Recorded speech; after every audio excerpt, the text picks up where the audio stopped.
اگر جسم پر پیشاب لگی ہو، ناپاکی لگی ہو تو جسم کو کس طرح پاک و صاف کریں گے؟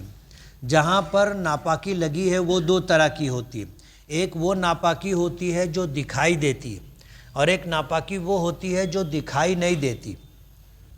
جو ناپاکی دکھائی دیتی ہے پہلے اس کو ختم کریں گے،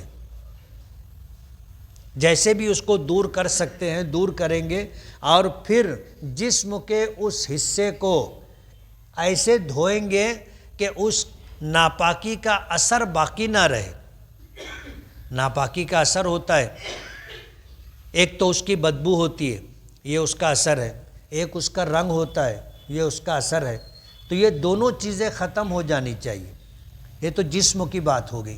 اگر کپڑے پر ناپاکی لگی ہے، کپڑے پر، تو وہ بھی دو طرح کی ہوتی ہے، ایک وہ ناپاکی جو دکھائی دیتی ہے اور ایک وہ ناپاکی جو دکھائی نہیں دیتی۔ تو جو ناپاکی دکھائی دیتی ہے اس کو اتنا دھونا پڑے گا کہ ناپاکی بھی ختم ہو جائے، اس کے اثرات بھی ختم ہو جائے، تب جا کے کپڑا پاک ہوگا۔